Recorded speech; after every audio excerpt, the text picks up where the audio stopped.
ये वही लड़कियां होती हैं जिनको जब हमारे जैसे लोग ये रियलिटी और सच्चाई बताने की कोशिश करते हैं तो वो उनको नफरती कहते हैं, वो उनको ओल्ड माइंडसेट वाला कहते हैं, वो उनको जो है दंगा फैलाने वाला कहते हैं, और वो उनको जो है ना घटिया मानसिकता का कहते हैं। वो लड़कियां ये कह करके गालियां देती है, और जब उनकी जिंदगी बर्बाद हो जाती है फिर हमारे और हमारे जैसे सोच के लोगों के सामने आकर के वो अपना रोना रोते हैं।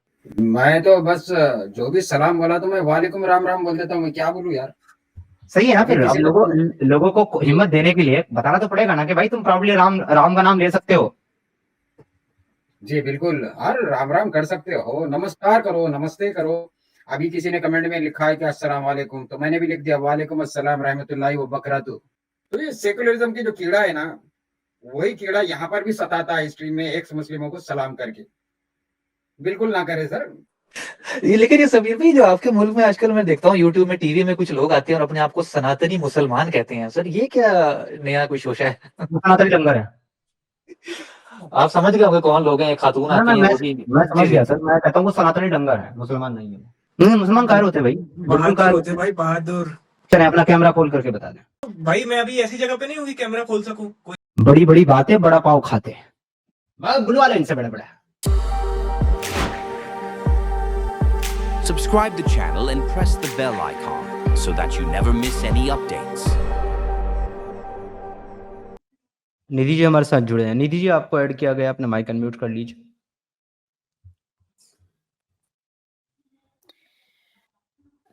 जी सर, बहुत बहुत धन्यवाद, साधुवाद आपका, प्रणाम, नमस्कार, जय श्री राम। नमस्ते, जय श्री राम बहन। आदाब, सलाम वालेकुम, व्हाटएवर। सॉरी, मुझे बोलना नहीं आता, माफ कर दीजिएगा। नहीं, आप गैर मुस्लिम हैं, मतलब सनातनी हैं, और मैं भी आफ्टर एक्स मुस्लिम सनातनी हूँ, तो आप मुझे प्राउडली बोल सकते हैं जय श्री राम। बोलिए सिस्टर। सर, मुझे आपसे बहुत गंभीर विषय पे बात करनी है, और आपसे ये जानना है कि अगर ऐसी सिचुएशन किसी के साथ आ जाए तो उसको कैसे डील करना है? जी बताइए, किस विषय पे बात करनी है? सर, मैं बहुत ज़्यादा डिटेल से तो नहीं बता पाऊँगी, लेकिन मैं एक्चुअली मैं एक विषय पे आपको बताना चाहती हूँ कि कि मतलब कैसे बताऊँ? कब से जानते हैं आप उसको? नहीं, देखिए, अभी तो नहीं था, मैं लेकिन शुरुआत की बात थी, ठीक है? और कितने टाइम से जान पहचान थी आपकी उससे? 7-8 साल। ठीक है। अभी प्रॉब्लम क्या आ रही है, सीधा वो बताइए, बाकी आपका सारा मसला मैं समझ गया। प्रॉब्लम पता है क्या क्या आ रही थी? हमारे ना बहुत फैमिली वाले ताल्लुकात थे, ठीक है ना? तो हुआ कुछ ऐसा कि इन्वॉल्वमेंट कुछ ऐसा हुआ कि जो हुआ वो थोड़ा नशे की हालात में हुआ, ठीक है ना? लेकिन सारा जो मतलब वो था, मेरे सर मढ़ दिया गया कि मतलब ऐसा लगा कि जैसे जो विक्टिम है वो कल्प्रिट है, और जो कल्प्रिट है वो विक्टिम है। और विक्टिम को ऐसा कन्विंस किया गया कि भाई तुम गलत, क्योंकि तुम जीन्स पहनते हो, तुम स्कर्ट पहनते हो, तो तुम गलत हो। आप समझ रहे हैं कि ये विक्टिम शादी के बाद की बात है कि शादी से पहली बात? शादी के पहले की बात है। ठीक है। शादी हो गई या नहीं हुई है? शादी तो हो गई है, लेकिन जो जख्म है वो बहुत गंभीर है, और वो जा नहीं रहे, क्योंकि विक्टिम को कल्प्रिट बना दिया गया, क्योंकि विक्टिम को तो पता ही नहीं था कि उसके साथ गलत हो रहा है। और सबसे हैरानी की बात ये है कि एक शादीशुदा आदमी की जो औरत है, वो इस पूरे प्रकरण में मदद करती हैं, क्योंकि मतलब अगर कोई हिंदू औरत हो ना, फाड़ डाले अपने पति को 10 जगह, मतलब मैं ही फाड़ डालूँ। लेकिन एक हिंदू औरत, एक मुसलमान औरत अपने पति के कुकर्म में उसका साथ देती है। ये कैसे हो सकता है? मतलब ये पॉसिबल ही कैसे है? ठीक है। मैं सिर्फ एक ही बात करूँगा, ज़्यादा डिटेल जाने की ज़रूरत नहीं है, आपका पूरा मुद्दा मैं समझ गया हूँ। मुझे सिर्फ इतना बताइए, टू बी ऑनेस्ट, इसमें आप सबसे ज़्यादा और सबसे पहली और सबसे बड़ी गलती किसकी मानती है? आपकी, उसकी, या उसकी फैमिली की?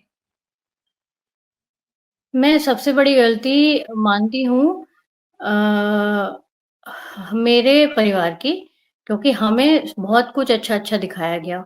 हमें पता ही नहीं था कि हम ट्रैप हो रहे हैं और हम ऐसे ऐसे फँस जाएँगे। दूसरी गलती मैं मानती हूँ विश्वास करने की, क्योंकि हमारे लिए तो हर चीज़ इंसानियत है, भाई है, बहन है, सब कुछ ऐसा है जैसे बिल्कुल नॉर्मल है। हम अपने कज़िन्स के साथ सोते हैं, बहुत नॉर्मल सी बात है। हमारे लिए बहुत कॉमन बात है। और उसके बाद मैं गलती मानती हूँ उस औरत की जो अपने क्या वो आपके हस्बैंड कजन को। थे? हाँ जी? क्या वो आपके नहीं, कजन नहीं। थे? नहीं, तो नहीं, फिर हमारे आपका ये कज़िन नहीं आर्ग्यू थे। तो फिर बहन आपका ये नहीं, आर्ग्यूमेंट ही इनवैलिड है।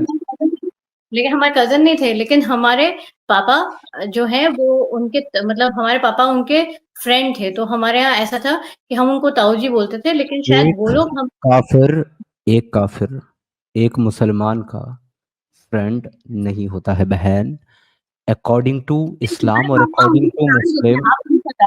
हमारे इतने एक से, क्लोज़ हैं, हम उनकी एक शादी में सेकंड जाते हैं, वो हमको एक सब सेकंड सिखाते बहन हैं। एक सेकंड लेट मी कंप्लीट। मैंने कहा अकॉर्डिंग टू इस्लाम और अकॉर्डिंग टू मुस्लिम, एक काफिर एक नॉन मुस्लिम कभी भी मुसलमान का दोस्त नहीं होता है। ये बीमारी सिर्फ सेक्युलर हिंदू में पाई जाती है कि उसको लगता है कि एक मुसलमान भी हमारा भाई हो सकता है, हमारे कजन के जैसा हो सकता है और हमारा दोस्त हो सकता है। आपने जो पहली बात कही है कि इसमें आपकी फैमिली की गलती है, ठीक है, इससे तो मैं एग्री करता हूं, लेकिन मैं सिर्फ ये मानने को तैयार नहीं हूं कि इसमें सिर्फ लड़की के परिवार की गलती है। मैं मानता हूं इसमें लड़की की भी गलती है, लेकिन ज्यादा बड़ी गलती जो है वो परिवार की है। और ये गलती सिर्फ इसी वजह से होती है कि भारत का सनातनी और भारत का हिंदू इस गलतफहमी में जिंदा रहता है और जीता है कि एक मुसलमान फैमिली या एक मुसलमान परिवार या एक मुसलमान इंसान उसका भाई, उसका दोस्त या फिर उसके कजन के जैसा हो सकता है। This is the problem.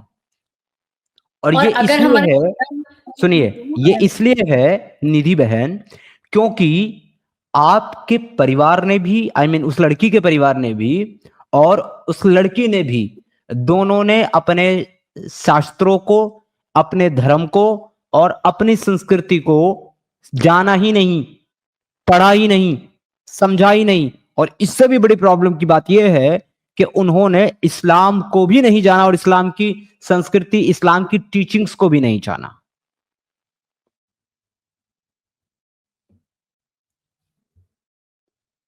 और अगर मैं कहूँ कि उनके कोई दाढ़ी मूछ वाला कट्टर आदमी नहीं है, तो भी मानसिकता वही इट है। Doesn't matter, it doesn't matter. अगर आप मुझे कहोगे कि वो किसी कॉलेज में प्रोफेसर है और वो नमाज नहीं पढ़ता और वो मंदिर जाता है और वो ये कहता है कि मेरे लिए ईश्वर अल्लाह भगवान सब एक हैं, या वो ये कहे कि मेरे लिए ईश्वर अल्लाह भगवान दोनों एग्जिस्ट नहीं करते, तब भी गलती उन्हीं लोगों की है, क्योंकि आप इस्लाम को नहीं जानते। यही तो मैं बता रहा हूं। और इस्लाम साफ साफ ये कहता है कि अगर तुमको अपनी जान, अपने माल या लोगों को इस्लाम में कन्वर्ट करने के लिए झूठ भी बोलना पड़े, धोखा भी देना पड़े, उनके साथ अलतकैया भी करना पड़े, तो ये जायज है, इसमें कोई बुराई नहीं है। एक चीज। दूसरी बात, अब मैंने साथ ही क्यों कहा था कि सनातन धर्म को नहीं जाना, संस्कृति को नहीं जाना, क्योंकि सनातन धर्म और संस्कृति ही आपको सिखाती है, निधि बहन एक सेकंड, सनातन पर धर्म और भैया संस्कृति ही आपको सिखाती है कि आपको मित्रबोध और शत्रुबोध होना ही चाहिए। और मित्रबोध और शत्रुबोध आपको तभी हो सकता है जब आप अपनी संस्कृति को जान लें। आप दोनों नहीं जानते। पापा कहते हैं कि तुम लोग ज़हर फैलाते हो, हमारे समय में तो कुछ नहीं था। तो आपके हम अब पापा, आप देखिए, पापा की जो गलती है, पापा की जो गलती है ना, पापा की जो सोच है, अब उस सोच का खामियाजा पापा भी भुगत रहे हैं, पापा का परिवार भी भुगत रहा है। नहीं भुगत रहा है? भुगत रहा है। तो ये गलती किसकी है, पापा की कि पापा की, फैमिली की, या फिर उस आदमी की जिसको पहले से पता था कि उसको क्या करना है और उसने वो किया? उसकी गलती है या उनकी गलती है जिसको पता ही नहीं था कि क्या करना है और क्या नहीं करना है? आप देखिए बहन मेरी, मुझे दुनिया की हर एक लड़की से, हर एक माँ से, हर एक बहन से पूरी पूरी हमदर्दी है, being a human. But unfortunately and I am sorry, इस तरह की जो इंसिडेंट होते हैं और जो फैमिली और जो लड़कियां, माँ बहन बेटियां इस तरह की चीजों की विक्टिम बनती है, मुझे उनसे जरा सी भी हमदर्दी नहीं है, 1% भी नहीं। क्योंकि ये वही लड़कियां होती हैं जिनको जब हमारे जैसे लोग ये रियलिटी और सच्चाई बताने की कोशिश करते हैं तो वो उनको नफरती कहते हैं, वो उनको ओल्ड माइंडसेट वाला कहते हैं, वो उनको जो है दंगा फैलाने वाला कहते हैं, और वो उनको जो है ना घटिया मानसिकता का कहते हैं। वो लड़कियां ये कह करके गालियां देती है, और जब उनकी जिंदगी बर्बाद हो जाती है फिर हमारे और हमारे जैसे सोच के लोगों के सामने आकर के वो अपना रोना रोते हैं। तो नहीं दैट्स नहीं व्हाई देखिए, मुझे जरा मैं भी ऐसी देखे जरा भी हमदर्दी नहीं है इस बात पर, जरा भी नहीं नहीं। नहीं भैया, नहीं हूँ। इनफैक्ट मैं सनातन की बहुत करीब हूँ, लेकिन एक्चुअली क्या है कि जब मैं मेरे परिवार को समझाती हूँ तो उनको लगता है कि हाँ, तो मैं तो बीजेपी ने दिमाग खराब कर रखा है।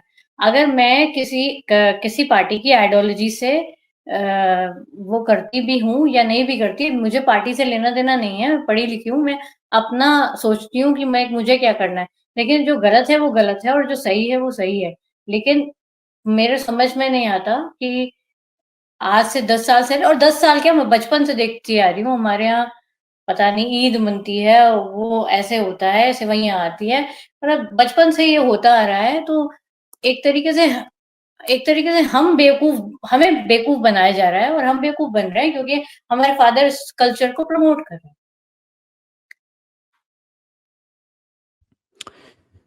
मैं इसीलिए तो बोल रहा हूँ, देखिए अब कोई आदमी कहाँ बोलेगा कि भाई ये मेरी गलती है, मेरी गलती की वजह से कोई, वो तो हमेशा इंसान जिसकी गलती होती है अपनी गलती को दूसरे पे डालने की कोशिश करता है ना। अब चाहे वो उसको हिंदूवादी सोच के ऊपर डाले, चाहे किसी पार्टी के ऊपर डाले, या किसी मानसिकता के ऊपर डाले, एक्स वाई जेड, उसको अपने अपना पल्ला झाड़ना है, अपनी गलती से बचना है। लेकिन ये मैं पहले कह चुका हूं आपके साथ साथ कि इसमें सारी गलती जो है वो पेरेंट्स की है, फैमिली की है। क्योंकि एक पेरेंट्स को आज की डेट में ऐसा लगता है कि जब हमारे पास इनफ मनी हो, इनफ हमारे पास जो है सोर्सेस हो, पैसा हो, घर हो, गाड़ी हो, बैंक बैलेंस हो, तो अब हम एक बच्चा प्लान कर सकते हैं। अब हम एक हुँ, बच्चे को दुनिया में ला सकते हैं, उसकी परवरिश हुँ, कर सकते हैं, और वो माँ बाप ऐसा हुँ, करते भी हैं। लेकिन मैं समझता हूं कि ऐसे लोगों के जो सोर्सेस होते हैं, ऐसे लोगों के जो कैपिटल्स होती हैं, जो बैंक बैलेंस होता है, जो बंगले गाड़ी होती है, वो उसका तो सर्वनाश करते ही करते हैं, साथ ही आने वाले अपने उस भविष्य, बच्चे के भविष्य का भी सर्वनाश करते हैं। अगर वो इस कैपेबिलिटी के ना होने के बावजूद बच्चा पैदा कर रहे हैं कि उनके पास अपने बच्चे को सही और गलत की तालीम और डिफरेंस बताने का समय नहीं है, अगर उनके पास अपनी संस्कृति अपने बच्चों को समझाने का और दूसरी आइडियोलॉजी की रियलिटी और हकीकत और सोच और मेंटेलिटी बताने का टाइम नहीं है, मैं कहता हूं ऐसे माँ बाप को, चाहे उनके पास करोड़ों अरबों रुपए की प्रॉपर्टी क्यों ना हो, कितने ही सोर्सेस क्यों ना हो, कितने ही पावरफुल क्यों ना हो, उनको बच्चा पैदा करने का कोई अधिकार नहीं है, जिनके पास अपने अब बच्चों को सही और गलत का ज्ञान देने का समय नहीं है या अब मैं नॉलेज आपको नहीं है। कि मैंने मेरे बच्चे के एक वो है ईश्वर अल्लाह तेरो नाम, पता नहीं कौन-सा एक वो था, मैंने उसको बोला कि अगर आप ईश्वर अल्लाह तेरो नाम सिखा रहे हो, मैं स्कूल में गई, मैनेजमेंट से बात करी, मैंने कहा श्री कृष्ण गोविंद हरे मुरारी भी सिखाओ। मुझे कोई प्रॉब्लम नहीं, मेरा बच्चा ये भी सीखे और ये भी सीखे, उसमें आपको क्या प्रॉब्लम है? मैंने स्कूल मैनेजमेंट से बात करी, तो वो कहते हैं कि मैडम आप बहुत कट्टरवादी हो। मैंने कहा सर मैं कट्टरवादी नहीं हूँ, मैं आपको बोल रही हूँ अगर आप ये सिखा रहे हो तो ये भी सीखो, दोनों ही चीज़ सिखाओ। तो हमें मतलब एक हमें बड़ा धकियालूसी वो बताए जाते हैं। अब उनको क्या बताएँ कि हमने क्या झेला है ज़िंदगी में, तभी हम अपने बच्चे को वो कट्टर तो नहीं बनाना चाहते, लेकिन अवेयरनेस तो बताना चाहते हैं, क्योंकि जो हमारे माँ-बाप ने गलती करी, हम अपने बच्चे के लिए नहीं करना चाहते। लेकिन यहाँ के स्कूल्स भी भगवान जाने पता नहीं क्या है, मैं आपको क्या बताऊँ, बहुत डिफ़िकल्ट हो रही है सिचुएशन। अब बच्चे को नफ़रत सिखा दें, तो कल को लड़ के आ जाए किसी के साथ। नफ़रत ना सिखाएँ, उसको बताएँ कि बेटा ऐसा है, तो परेशानी।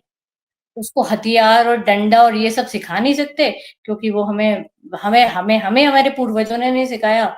हम लोग तो बस ऐसे फँसे हुए हैं कि क्या सिखाएँ, क्या ना सिखाएँ, कुछ नहीं पता।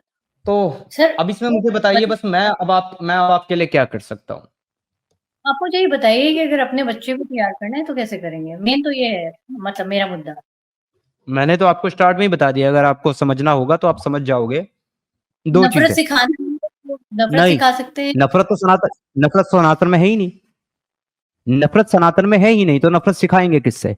सनातन तो वो है जो रावण से भी नफरत करने की आपको इजाजत नहीं देता, जो कंस से भी आपको नफरत करने की इजाजत नहीं देता, जो हिरण्याक्ष और हिरण्यकश्यप से भी नफरत करने की इजाजत नहीं देता, तो फिर आप किससे नफरत सिखाएंगे बच्चों को अपने?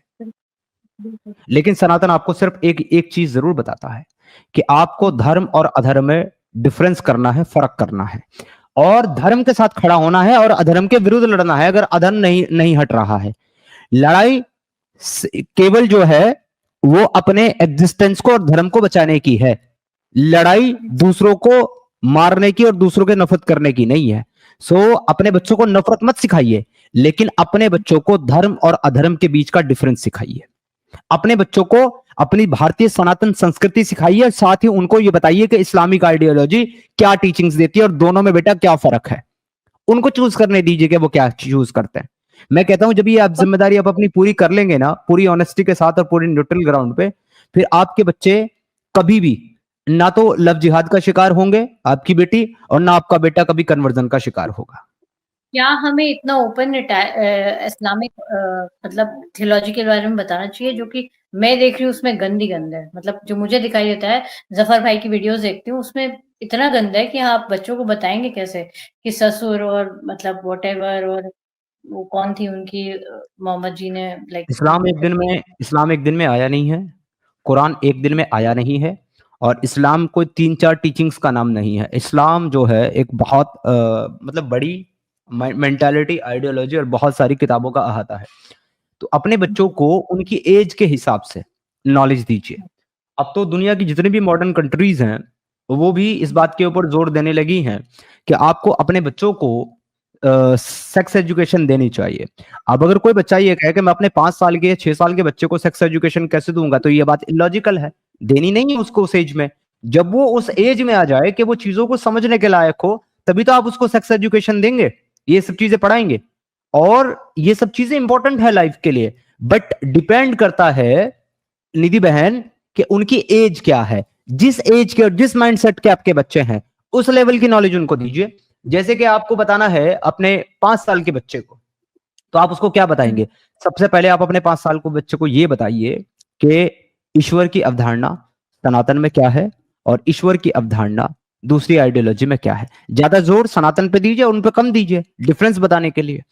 उसके बाद उनको बताइए कि अवतार की अवधारणा क्या है, धर्म की डेफिनेशन क्या है और अधर्म की डेफिनेशन क्या है, और ईश्वर अवतार क्यों लेते रहे, किस पर्पस के लिए लेते रहे, ईश्वर ने ये ज्ञान क्या दिया। ये सब चीजों से स्टार्ट कीजिए। जब आपके बच्चे एक सर्टेन एज पे पहुंच जाए और वो चीजों को समझने लगे, तब जाकर के उनको बताइए, एक पेरेंट्स की तरह बात करते हुए, एक फ्रेंड की तरह बात करते हुए, एक जो है हाकिम की तरह बात करते हुए नहीं, अपने बच्चों को फ्रेंड्स की तरह ट्रीट कीजिए।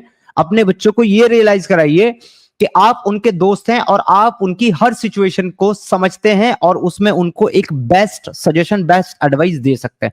जब तक आप अपने बच्चे को ये दिल में ये एहसास पैदा नहीं करेंगे कि आपका बच्चा आपसे कोई भी बात शेयर करने से पहले हिचके नहीं और आपको बता सके अपनी प्रॉब्लम, अपनी सिचुएशन, तब तक आप अपने बच्चे को ना तो एक अच्छा इंसान बना सकते हैं और ना ही उसको दुनिया के चारों तरफ के जितने भी खतरे हैं उनसे बचा सकते हैं। तो सबसे पहले बॉन्ड बनाइए अपने बच्चों के साथ इस तरह का कि आपके बच्चे कोई भी छोटी से छोटी और बड़ी से बड़ी चीज आपके साथ बहुत सहजता से इजीली शेयर कर सके। भाई आपको साधुवाद, प्रणाम, साक्षात दांडवन नमस्कार। आप बहुत ज्ञानी हैं। I must say that. चलिए, आप मैं उम्मीद करता हूं कि हमारा पूरा एक समाज जो है वो इतना ही ज्ञानी हो जाए और आपके जो परिवार के लोग हैं उनको भी इतना ज्ञान जो है वो मिल जाए एटलीस्ट। यही मेरा उद्देश्य है काम करने का। साल के हैं, मैं उनको क्या ज्ञान दूंगी? उनको तो रहने ही दीजिए। उनको इस धोखे के साथ जाने दीजिए कि सब कुछ अच्छा अच्छा है। मैं उनके लिए कुछ नहीं कहना चाहती। बस मैं एक बात ही कहना चाहती हूँ मेरे भाइयों से कि भाइयों देखो, रेपिस्ट हिंदू भी होता है, मुसलमान भी होता है। मैं ये नहीं कह रही कि मैं मुसलमानों के अगेंस्ट हूँ।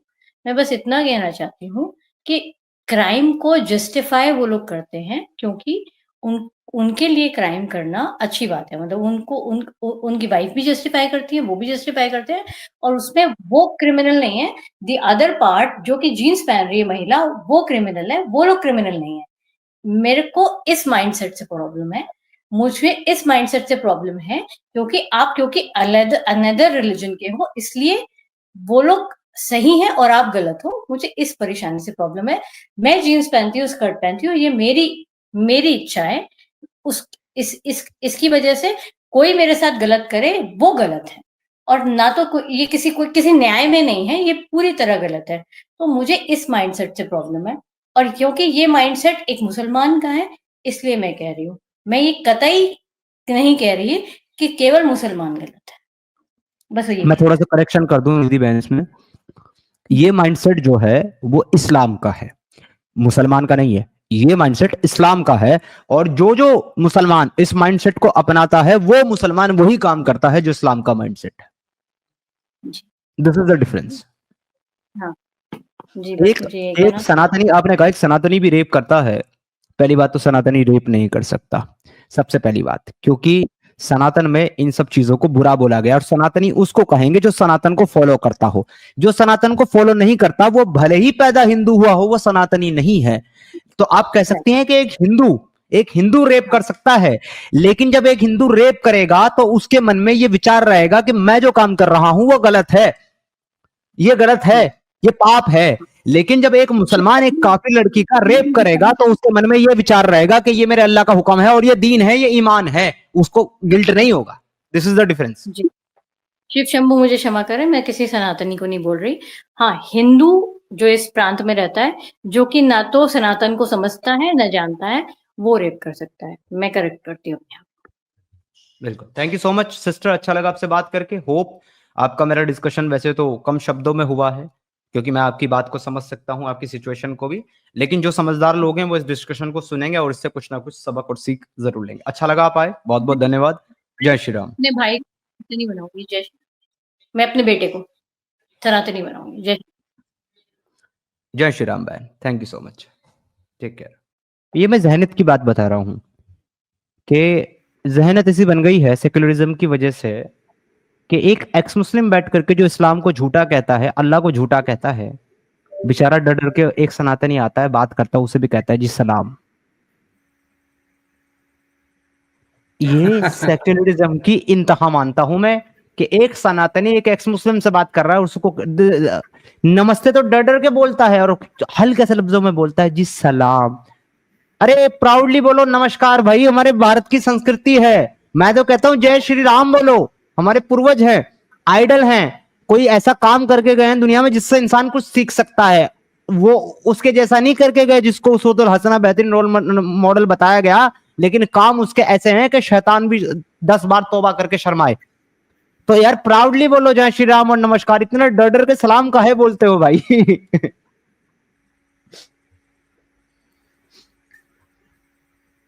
जी, इस पे क्या कहना चाहेंगे आजाद जी? मैं तो बस जो भी सलाम बोला तो मैं वालेकुम राम राम बोल देता हूँ। मैं क्या बोलूं यार। सही है ना? अभी फिर अब किसी ने लोगों को हिम्मत देने के लिए बताना तो पड़ेगा ना कि भाई तुम प्राउडली राम राम का नाम ले सकते हो। जी बिल्कुल, हर राम राम कर सकते हो, नमस्कार करो, नमस्ते करो। अभी किसी ने कमेंट में लिखा है कि अस्सलाम वालेकुम, तो मैंने भी लिख दिया वालेकुम अस्सलाम रहमतुल्लाहि व बरकातहू। तो देखिए भाई, जो भी नॉन मुस्लिम है वो सलाम तो बिल्कुल ना करे भाई, डेयरिंग से। अब जो मैं समीर भाई ने ये बात बोली इसलिए कह रहा हूँ, वरना मेरा इरादा नहीं था कि कुछ लोग, समीर भाई, कुछ लोग, हाँ ज्यादा नहीं, मैंने देखा है अपने आंखों से, तिलक लगाने में भी शर्माते हैं यार। जी ऐसा ही, उसको ओल्ड फैशन मानते हैं। नहीं, ओल्ड फैशन अगर मानते हो तो बात अलग थी। जब मैंने बोला यार ये तुम्हारी तस्वीर है, तो उन्हें बोला कि हाँ ये मेरी तस्वीर है। यार इसमें तो तिलक है ना, तो साफ लफ्जों में बोला उसने, नहीं नहीं अपने सर्कल में मुस्लिम है ना। अरे भाई मुस्लिम है तो क्या तुम्हारे को देखकर टोपी उतारेगा क्या? वो टोपी नहीं पहनता है इसलिए टोपी नहीं पहन रहा है, वरना वो तो टोपी पहनने वाला होता तो तुम्हारे लिए टोपी तो नहीं उतारता ना।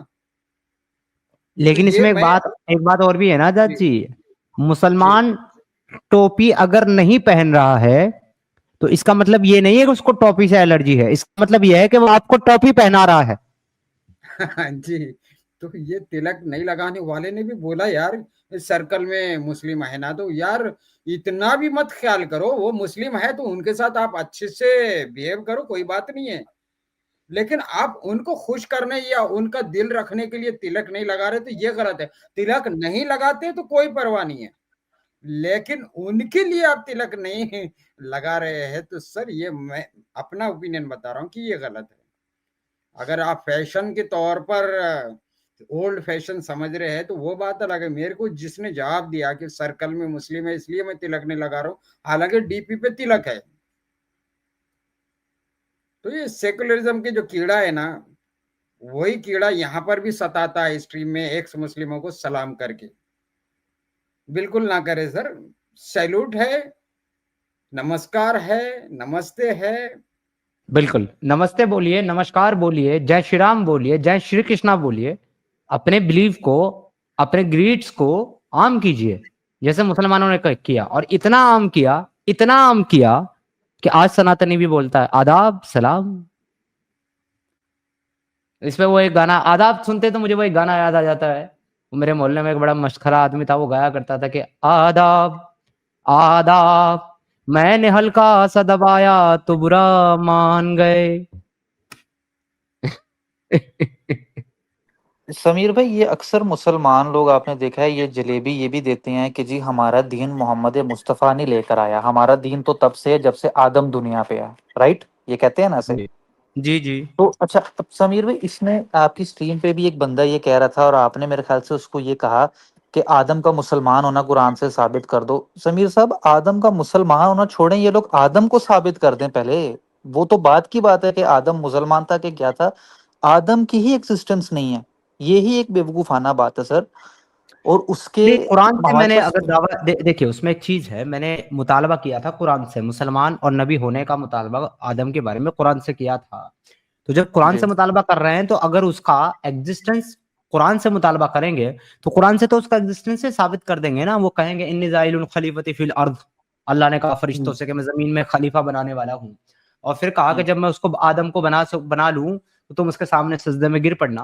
तो ये उन आयतों से जी बता देंगे देखो अल्लाह ने आदम को बनाया है, तो एग्जिस्टेंस तो वहां से कुरान के मुताबिक साबित हो जाता है। जी जी मसला जो है, मसला उसके मुसलमान और नबी होने का है, जिसको कोई मुसलमान आज तक कुरान से साबित नहीं कर पाया है और ना ता कयामत साबित कर पाएगा, क्योंकि कुरान की तमाम तर आयतों के अंदर एक भी आयत में आदम को मुसलमान या नबी नहीं कहा गया है। जी, ऐसा ही है। तो समीर भाई, कुरान से तो चलो ये आदम की एग्जिस्टेंस साबित कर देंगे, मैं तो इनको साइंटिफिकली कह रहा था। कुरान इनके साइंटिफिकली लिए तो ये अपने परदादा को साबित नहीं कर सकते भाई, आदम तो बहुत दूर हो गया। समीर साहब, कुरान इनके लिए वो आसमानी किताब है, हमारे लिए तो वो एक मामूली सी किताब है, हम थोड़ी उसको कोई समझते वो कि उसकी कोई अहमियत है। साइंटिफिकली देखिए, वो चीज प्रूव हो सकती है जो चीज या तो वजूद में है या तो इसका उसका कोई नामो निशान बाकी है। जिसका कोई नामो निशान बाकी नहीं है उसको साइंस भी प्रूव नहीं कर सकता।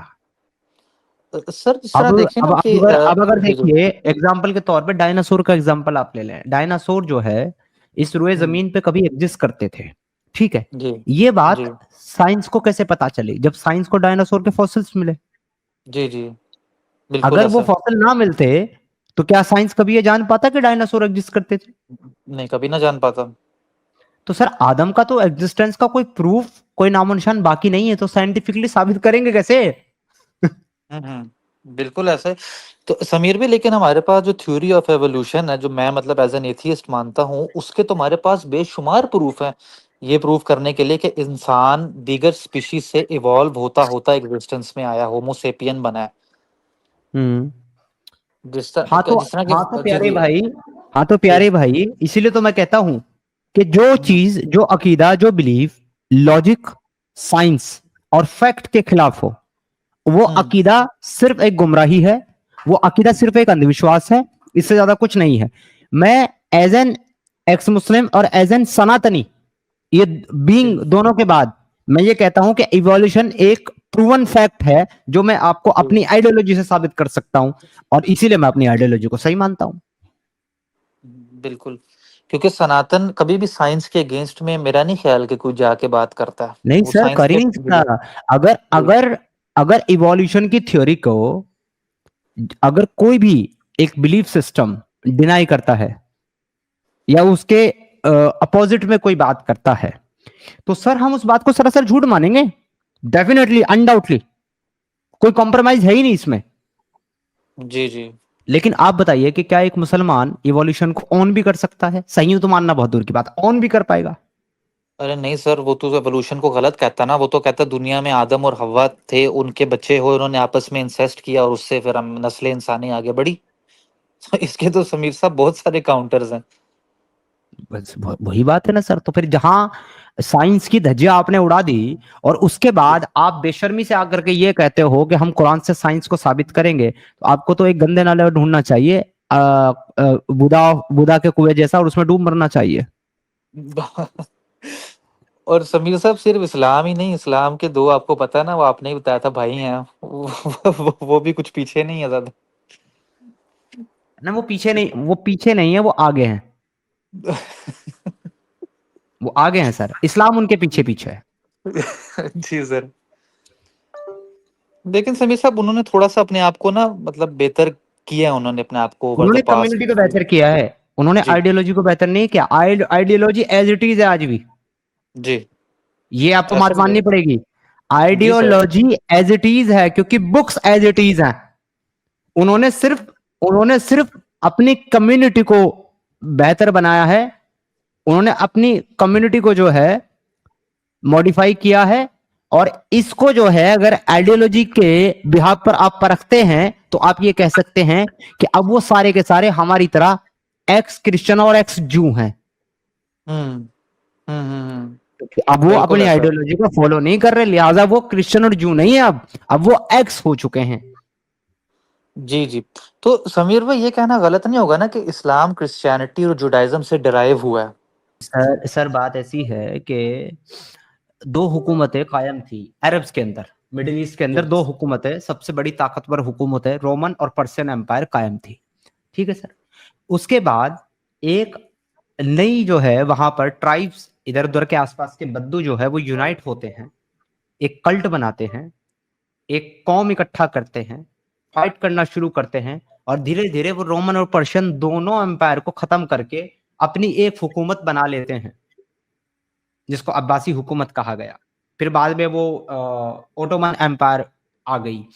तो ये सिर्फ और सिर्फ एक पॉलिटिकल आइडियोलॉजी थी जिसने पुरानी दो पॉलिटिकल आइडियोलॉजी को खत्म करके अपना वर्चस्व स्थापित किया, जमीन पर कब्जा किया और हुकूमतें की।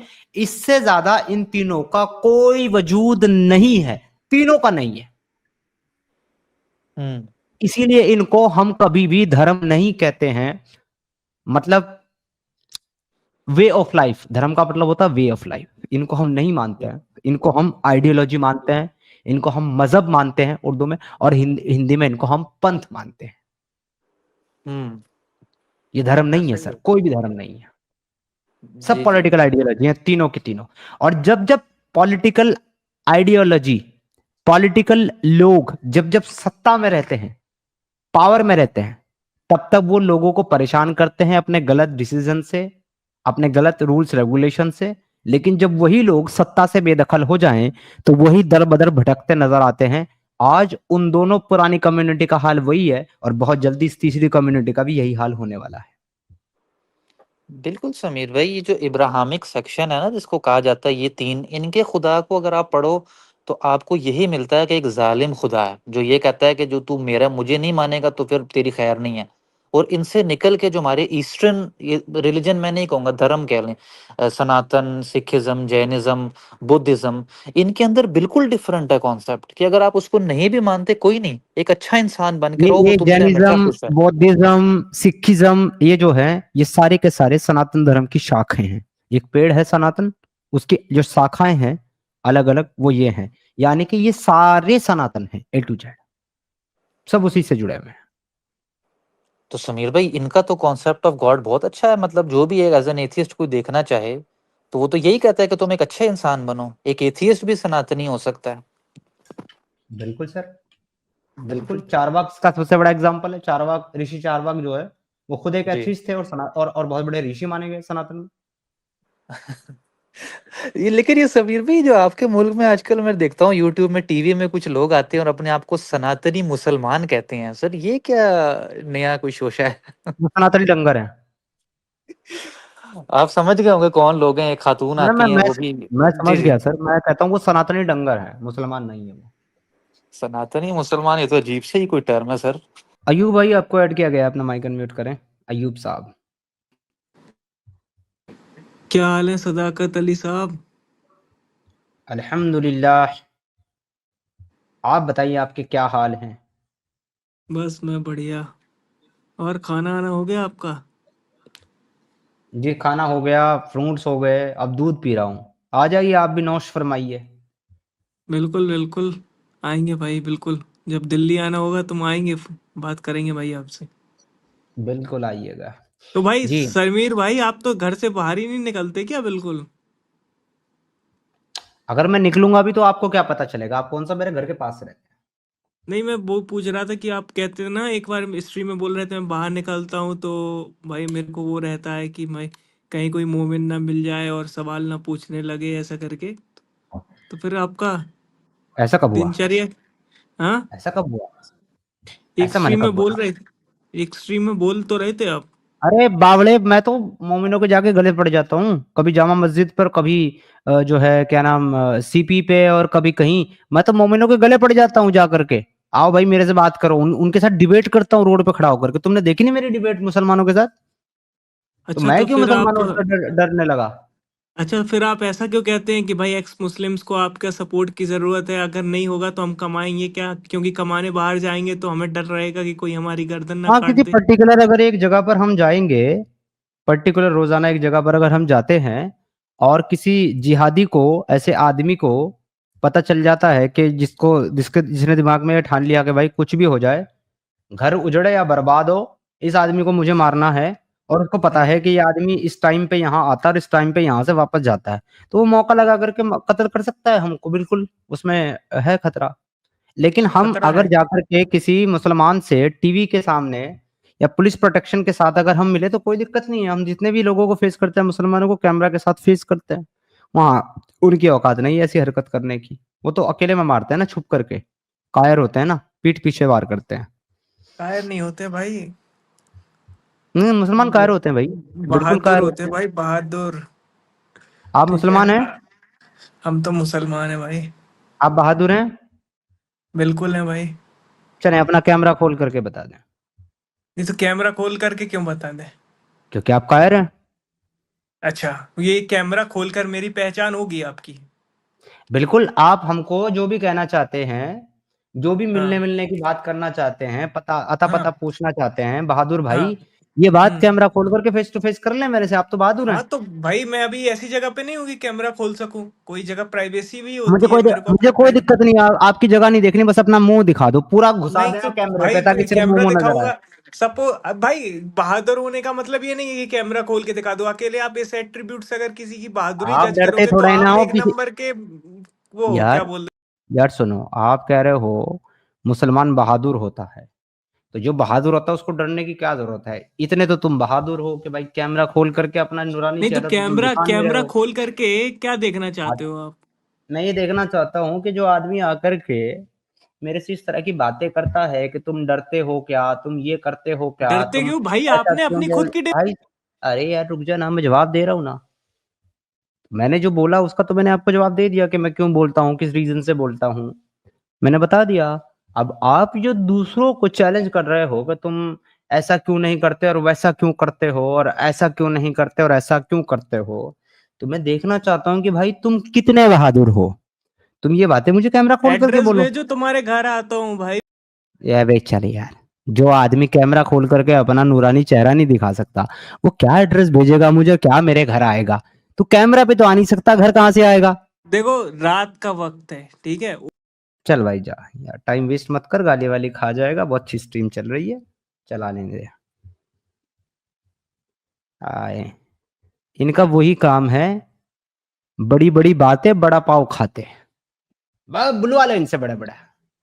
हम नहीं डरते, हम मुसलमान हैं, हम ये 2 मिनट में जो है फटके हाथ में आ गई, जैसे कैमरा खोलने को बोला, इधर उधर की बात करने लगा। ठीक है दोस्तों, तो चले आज की स्ट्रीम को यहीं कंक्लूड करते हैं, फिर मिलते हैं नेक्स्ट स्ट्रीम में। तब तक अपना बहुत सारा ख्याल रखिएगा। जय हिंद, वंदे मातरम, जय इंसानियत, जय श्री राम।